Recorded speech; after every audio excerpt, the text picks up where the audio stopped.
We are going to be doing NFL score predictions for every Week 5 NFL game. Let's start out with Tampa Bay and Atlanta. Dobbs, you have Tampa Bay winning. I have Tampa Bay winning. What is your score? And I'll give you my score after. I'm looking at 27-20 here. And again, I'll be honest, predicting scores, let me just say before I do my first score prediction of the year, it's probably the perfect time to preface this. It is very hard to gauge this. I'm not necessarily going to have the most loaded explanation for you. I'm going to No. keep it vanilla because it's incredibly hard to predict these kind of things. What I will say is close game, divisional game. I think Tampa's the better team. I think Tampa has more pedigree. Give me Tampa. Yeah, I'm going to take Tampa too. We know Atlanta has been kind of all over the place. I do think it is a tight game because it is divisional. So I do have Tampa Bay winning 24-21. I do think a field goal probably gets it done here. Neither of these defenses are all that efficient, but Tampa definitely has the better offense at this point. New York Jets at the Minnesota Vikings. We both have Minnesota winning.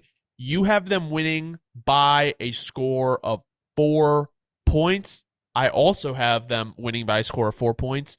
Just in a little bit different fashion. You have 23-27. I have 28-24. Is there really much to discuss here?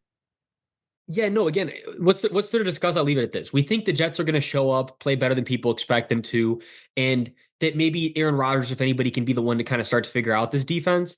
But we still think the Vikings are going to win because at this point, we have more faith in the Vikings. Yeah, the Vikings offense and the Vikings defense. Carolina at Chicago. Chicago we both have Chicago winning. I said that backwards. And you have them winning by 10. I have them winning by 17. I think it is going to be a pretty big game for the Chicago offense, who is starting to find their footing against the Los Angeles Rams. Now, I think 17 is a little bit generous, honestly, for the Panthers because of the fact that the Bears have one of the better defenses. The Panthers have not played that great of a defense. And I just think with all the injuries on the Carolina defense, Chicago's offense is going to have quite a day. No, yeah, my logic was we had similar scores for the Panthers. I think the Red Rifle is going to come out there, do his thing again. He's going to manage it, not really force a bunch of turnovers, find the way in the end zone a couple times.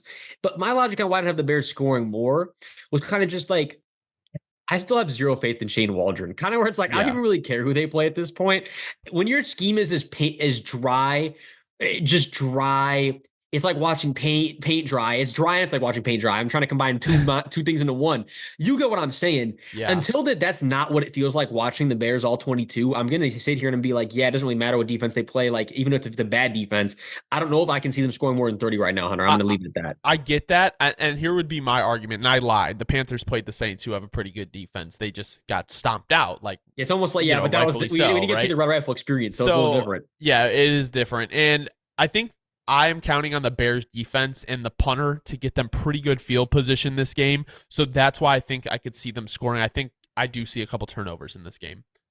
Baltimore at Cincinnati. Baltimore is both of our picks. You have 27-24. I have them winning by a little bit more, 31-24. I do think there is a chance that Baltimore does score a little bit more because the Buffalo defense, even with those injuries, was probably better than what we're seeing out of Cincinnati right now. So I could see Baltimore really lay it on and maybe put up 35, 38. No, I hear you on that. But again, kind of like we were saying before, I just want to see more consistently, more foot on the gas from the Ravens until I can feel like that super confidently that it's going to be like a week in, week out thing. Yeah. But I lean towards that being the case. Now I just need to see it kind of thing, Miami at New England, one of probably the worst games. I would bet the under no matter what it is. We both have New England winning, and just some criminally low scores. You have 16-13. I have 15-12. So essentially the same thing. I mean, we saw what Miami did on Monday Night Football. We saw New England against San Francisco. Now, New England actually has a decent defense. Miami really does not. So I think that's why I'm taking New England here and why I think they could get more field goals. I mean, it's going to be a game of field goals. I would not be surprised if neither team scores.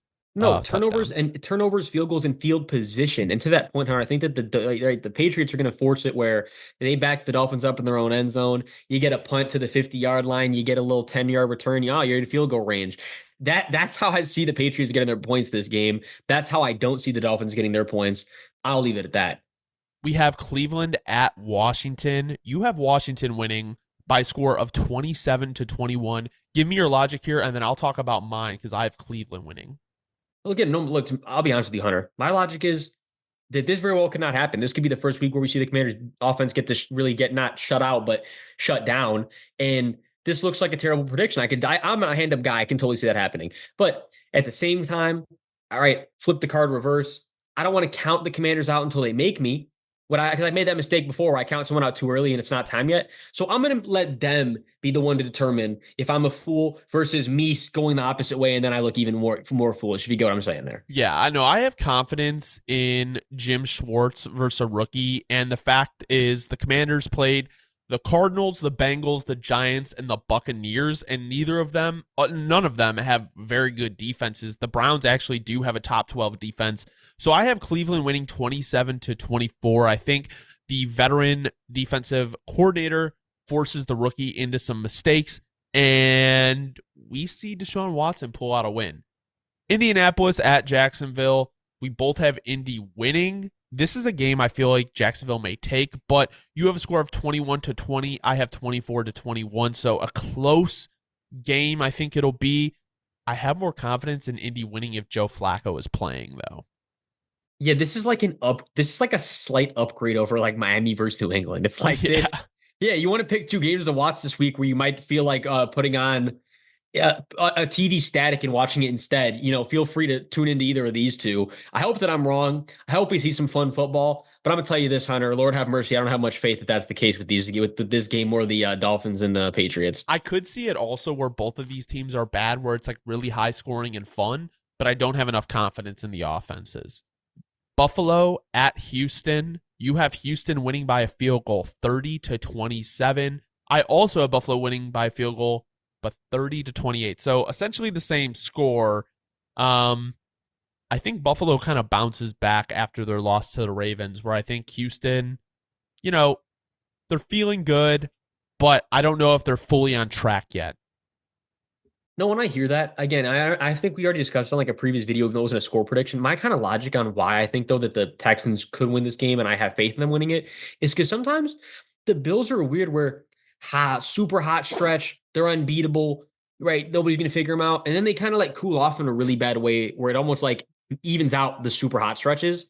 And I could see this being a little 2-game cool streak, and then they get back on track. You know what I mean? It's kind of been the Bills' MO for like years at this point. Las Vegas at Denver. Denver is a 2.5-point favorite. You have Las Vegas winning 17-13. What is your logic behind that? Honestly, Hunter, this is my logic. Vegas still does have more talent than the Broncos. And, like I said in a previous video, I think, I can see them rallying. Again, not this is because it's not super sustainable. It's not. But I can see for a week, AP, like, man, we're getting the guys out in reference to Devontae, like guys that don't want to be here, guys that aren't showing the fullest effort. Not that I'm saying it's the case, but you get what I'm saying, where then you as a coach, you try to rally your guys. It's, if you want to be a Raider, it's just the week to show up. Yeah. Like we're all in, kind of speech kind of moment. I really see that being kind of the tone this week. And that you're the better team on paper than the Broncos. They show up ready to throw a few haymakers late, take this game, not by a lot. It's still a close, bad game. This is also another game. Maybe if you want to watch TV static, maybe tune into this one. I But think, you know, yeah. I mean, I think my thing is like, I agree that on paper, Vegas has the better roster, but I'm taking Denver's defense, Denver's coaching, and I have them winning 20-10. I think the offense does get going. I think the defense forces Gardner Minshew into a couple turnovers, and we know that run game isn't going to work, especially this game. So, like I said, 20-10. I don't think it's going to be super exciting, but Denver should be able to put up some points on the board, and I think hold Vegas to not many. Arizona at San Francisco. We both have San Fran winning. You have San Fran winning by a touchdown, 28-21. Why do you think it is going to be just a one touchdown game? my thing is whenever it's a divisional game, it just usually it's a lot closer than you expect. And on top of that, The Cardinals are going to want to, show up with some pride, redeem themselves. But albeit with all that said, the Niners are still a better team. The Niners should win this game, which is why I went with the Niners. I have the Niners winning by 17, 38-21. I do think that they kind of lay it on the weak Arizona defense and then just add on a field goal at the end just to add insult to injury. I can definitely see that being a possibility as well. Don't get me wrong. Green Bay at the Los Angeles Rams. We both have Green Bay winning. You have them winning 28-20. I have them winning 31-24. So essentially a one-score game. I think that's what it will be. And we kind of discussed it before, but I think the main concern is kind of the defense here.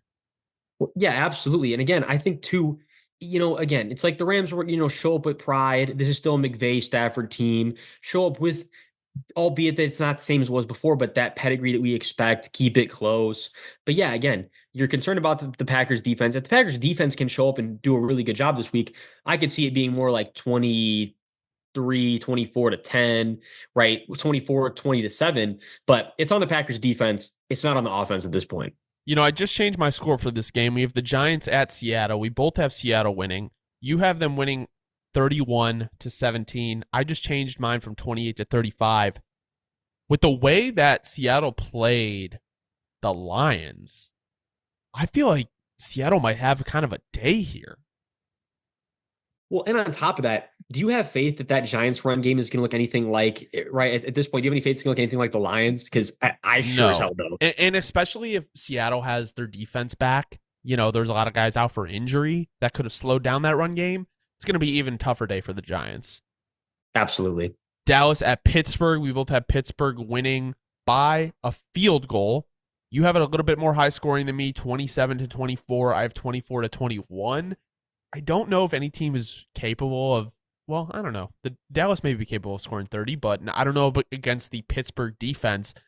Pittsburgh's offense will have a chance to score a good amount of points, though, because the Dallas defense has not been good this year. Yeah, again, not only have they not been good, but now that you're missing your two best players on defense, essentially, that's a big thing for me too. But the reason that then you're saying, well, like, how do you have it so close? I think why I have it so close is because I'm not ever ready to sit here and count out the Cowboys offense. That's kind of where I'm at this point. And until they make me say otherwise, I'm just not gonna. New Orleans at Kansas City. You have New Orleans winning 24-21. I have KC winning 30-24. I do think KC kind of pulls it out in the end because of the fact that, okay, let's say it's 24-24, right? Both teams have 3 touchdowns. Both teams got a field goal in. Let's say we put I guess it would be technically 31-24. But if I have Patrick Mahomes have the ball last, I'm going to take him scoring a touchdown over not, or at least getting a field goal. Well, especially against the Saints defense in the last 2 minutes. Literally, this man, Dennis Allen, just can't figure it out whenever the game's on the line. Jeez Louise. But I'm going to say this, though, Hunter, and I think you'll feel me on this. This is, though, where I do have some faith in the Saints. And I think it's not, again, not homer in any way. It's just me being objective. Look, on paper this year, we're saying that the Cowboys offense, and yeah, the Cowboys offense still isn't hitting all home runs, and it's not what we expected either. But I think I say the Cowboys offense is playing better than the Chiefs offense, and the Saints still held the Cowboys to under 20. They also have held, they've held everybody besides the Falcons, but they did hold the Falcons because their score is not relative to the defense. Everybody under 20 points. So with all that said, I'm going to say, I think my logic is wouldn't be surprised if the Saints defense shows up again. And if we can just hit a couple home runs that we haven't been hitting the past couple weeks, I do see the Saints pulling it out, despite the fact that the biggest problem and the biggest opponent they're facing is going to be Arrowhead at this point right now, unless the Chiefs show up at a completely new offense. Thank you guys so much for watching. This has been our Week 5 score predictions. If you don't know ball, want to know ball, be sure to subscribe. Leave a like. Let us know in the comments who you think is going to be the biggest blowout of Week 5. Thank you so much for watching.